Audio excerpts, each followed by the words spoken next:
అపూర్వ Chintamani episode 9. ఇంతకు ముందే తానొక న్యాయమూర్తిగా పేరు సంపాదించుకొని ఉన్నాడు.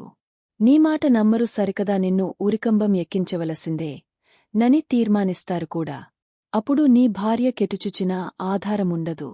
పెనిమిటిని గూడ కోల్పోయిన తరువాత ఇతరులకు సులభంగా లొంగిపోక తప్పదని విజయశేఖరుని కపటాలోచన. దిక్కుదోవలు లేని పరిస్థితిలో యబలకేమి చేయలేక ఏ పనికైనా ప్రొల్పాడగలరని ఆ రూపంగా నీ భార్యను అతడు పొందవలేనను కోరికతోనే మిమ్మేమి కష్టాలపాలు చేయకుండా ఇంత మర్యాదగా చూస్తున్నాడని నీనిప్పటికైనా తెలిసికొని రానున్న యుపద్రవం నుండి తప్పించుకొనడం కష్టం. ఇందులో నాకుగూడా స్వార్థమున్నది. ఆది విజయశేఖరుని సర్వనాశనం చేయడమేనని ఇంతకు ముందు చెప్పాను అని పూర్తిగా నమ్మించాడు. యోగి మాటలు కేదారగుప్తతలకెక్కినాయి. వెంటపోవడానికి సిద్ధమయ్యాడు. వారికి కొన్ని యాలోచనలు వచ్చినాయి. యోగీంద్రునితో, స్వామీ, మనమిక్కడ నుంచి తప్పించుకొనిపోయేది ఎలాగా? ఎక్కడుడగలం? ఆ తరువాత నేనేం చేయగలం? అంటూ ప్రశ్నల వర్షం కురిపించాడు. మునీంద్రులు జంకుగొంకులు లేకుండా, రాజా దానికన్నా ఏర్పాటులు చేసేయుంచాను. ముందు నీవిక్కడ నుండి నీ భార్యతో గూడ భయపడి నా వెంట రాకలిగితే అని ఆగిపోయాడు. కేదారగుప్తుడు పూర్తిగా సన్యాసికి వశమైపోయాడు. ఒకనాటి ఎద్దమరేయి సన్యాసి యనుచరులు మత్తు పదార్థాలను ప్రయోగించి ప్రాకారాలలో కాపలాలుగాయు వారండరను మైకల్లో పడవేశాడు. యోగీంద్రుడు కేదారగుప్తయున్న భవనం తలుపులు తెరచి రాజదంపతులలో గూడా మరి ఇద్దరు సేవకులను వెంటబెట్టుకుని నగరం విడిచి పారిపోయారట. ఆ వార్త నాకందిన వెంటనే మేమచ్చటికి పోయి చూచి విస్తుపోయాం. పారిపోయిన వారిని పట్టుకొనుటకే పరివారాన్ని నియోగించాను. ప్రయోజనం లేకపోయింది. కారాగారం నుండి తప్పించుకొనిపోయిన 5 2 యాలుములు ప్రొద్దెక్కునప్పటికీ ఒక కీకారణ్యం మధ్య చేరి మర్రిచెట్టు క్రింద కూర్చున్నరు. ఏ యవాంతరము లేకుండా రాజానగరం నుండి ఇంత దూరం వచ్చిన మనకిక ప్రమాదమేదీ యుండదులెమ్మని రాజదంపతులు పొంగిపోయారు. ఇదివరకెన్నడూ నడిచి ఎరుంగని రాణి రత్నప్రభమాత్రం బాగుగా ప్రొక్కిపోయింది.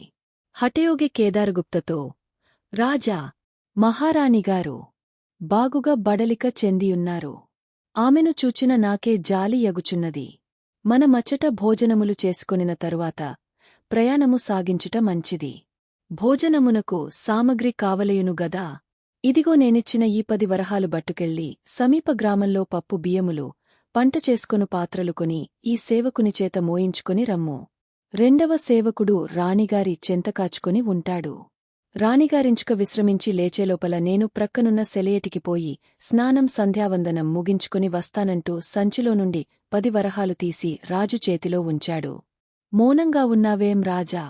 మహారాజునైన నేను ఈనాటికొన సన్యాసి చేతినుండి 10 వరహాలు తీసుకొనవలసి వచ్చిందే యని విచారపడుతున్నావా? అదంతా మరచిపో. అది కాల ప్రభావం. పరిస్థితులు బాగుండనప్పుడు నీవేమి చేయగలవు? తొందరలోనే నీకు మహా చక్రవర్తి యోగం పట్టనున్నది. దానికేంగాని ముందు భోజనాల కకాల మగుచున్నది. ముందు నీవీ ప్రక్కనున్న గ్రామంలోనికి పోయి కావలసిన వానిని తీసుకొనిరా అంటూ తొందరచేశాడు యోగి. రాజు లేచి దారిబడ్డాడు. సేవకు డాయన ననుసరించాడు. రాణి కొంతసేపు మేను వాల్చింది. రెండవ సేవకునికి జాగ్రత్త చెప్పి యోగి ప్రక్కనున్న సెలయేటికి పోయాడు. ప్రొద్దు పడమరకు వాలుతుండగా రాణి నిద్రపోయి లేచింది. స్నాన సంధ్యాదులు ముగించుకొని వచ్చిన యోగి కూర్చుని రాణికేవేవో మంచి మాటలు చెబుతున్నాడు. మునిమాట లాంకించుచునే మధ్య మధ్య పెనిమిటి రాకకే దారివెంట ఎదురు చూస్తూంది రత్నప్రభ. అది గమనించిన యోగికూడా తన ప్రసంగం నిలిపి, కేదారగుప్త ఇంకా రాలేదే అని మరల తన ప్రసంగం చెప్పడం సాగిస్తున్నాడు.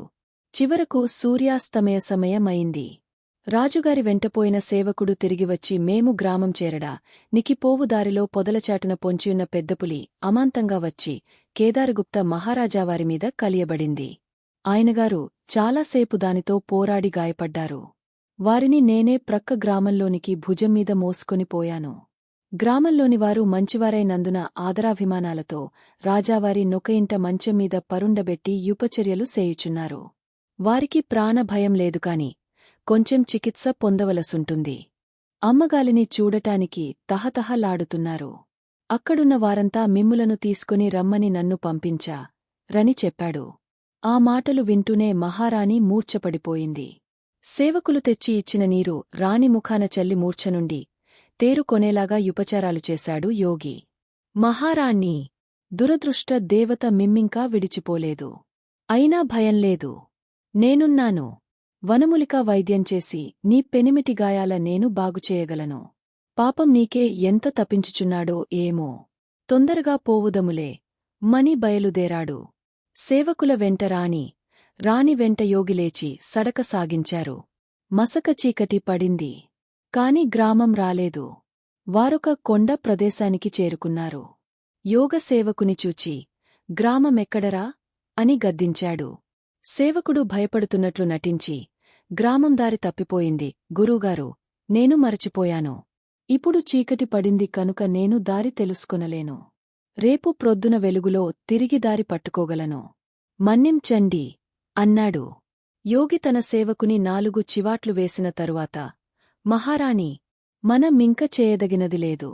ఈ కొండలో నేదైన లోయచుచుకొని తెలవారిందాక కాలం గడపక తప్పదు. రేపటి యుదయం రాజావారి చెంతకు పోవుదం. ఇక్కడన్ని వనరులు నా సేవకులు చేస్తారు. నేను సాయం సంధ్యాసందనం చేసుకుని వస్తా నని చెప్పి దూరంగా పోయాడు. సేవకులు చిదుగుపుల్లలు సేకరించి మంట వెలిగించారు. ఆ మంట వెలుగుతోనే కొండలోయలో చిమ్మి బాగుచేశారు. ఆకులు తెచ్చి ప్రక్క నమరించారు.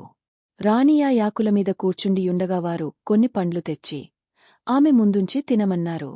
కాని విచారంలో మునిగిపోయిన రాణి ఏమీ తినకుండా ఉగ్గపట్టి కూర్చుంది. సేవకులు, అమ్మా! పరిస్థితి పూర్తిగా విషమించిపోయింది అన్నారు. ఆమె గుండె దడదడలాడింది. కన్నుల నిండా నీరు తిరిగింది. ఏమిటి మీరంటున్నది? రాన్నది వణుకుతున్న పెదిమలతో మహారాణి. మహారాణి! నీవిప్పుడు పులివాత బడిన మేకపిల్లలాగా దుర్మార్గుడైన వీని బారిలో పడ్డావు. ఈ మోగ నిజమైన మునికాడు. పచ్చి మోసగాడు. ఈ ప్రదేశమే ఇతని నివాసం. ఇక్కడున్న వారంతా ఇతనికి సంబంధించినవారే. నీమీద మోహంతో ఇంత కపటనాటకమాడాడు. నీ పెనిమిటిని నమ్మించి ఈ రూపంగా నిన్ను తనచేత చిక్కించుకున్నాడు. కేదారగుప్తపులి నెదిరించిన మాట ఆబద్దం. మహారాజావారు సుఖంగానే యున్న ఇంకొక రూపముగా చిక్కులలో పట్టుపడ్డారు. అక్కడ నుండి ఆయన బ్రతికి బయటపడి వచ్చిందాకా నమ్మకం లేదు. అది కూడా ఈ జడదారి కల్పించినదే. నిజం చెప్పాలంటే మేము కూడా ఇతని కుట్రలో చేరిన వారమే. నీకేవిధమైన యుపకారం చేయగల అవకాశాలు మాకు లేవని ఇంకా చెప్పబోవునంతలో భయంకర వికటాట్టహాసం వినబడింది. ఆ నవ్వు వింటూనే సేవకులిద్దరూ, అడుగో సన్యాసి వస్తున్నాడు. ఇక మనమిక్కడ నుండుగూడదు. పోదాంపల్లి అని అనుకుంటూ లేచిపోయారు. మహారాణికంతా అయోమయమైపోయింది. విజయసేన మహారాజా వారి నిర్బంధంలో నుండగమాకే చీకు చింత కలుగనేలేదు. మాయదారి జడదారి మాటలు నమ్మి ఆపదల పాలయ్యాం. నేని విశ్వలయం నుండి బయటపడేయుపాయమేమిటి? నా పెనిమిటి ఎక్కడున్నాడు? వారిని కలిసికొనే యదృష్టం సాకున్నదా అని యోచించుతుండగా ఇంతకుముందు వినిపించిన నవ్వే ఈసారి తన ముందు వినిపించింది. రత్నప్రభ తలెత్తి చూచింది.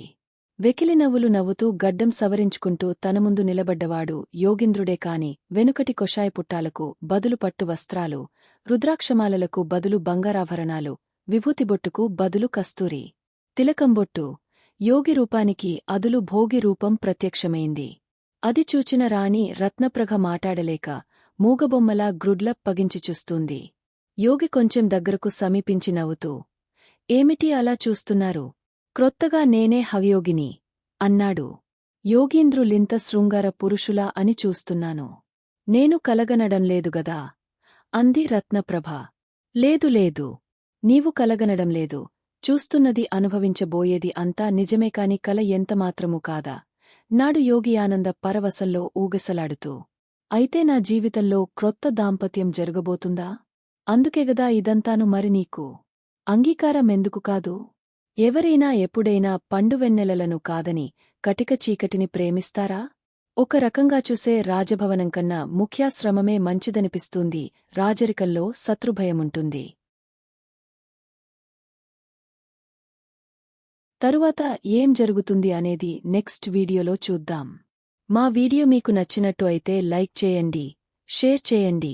ముఖ్యంగా సబ్స్క్రైబ్ చేసుకోవడం మరచిపోకండి. మీ సలహాలు సూచనలు ఏమైనా ఉంటే కామెంట్ చేయండి. సోషల్ మీడియాలో ఫాలో అవ్వండి.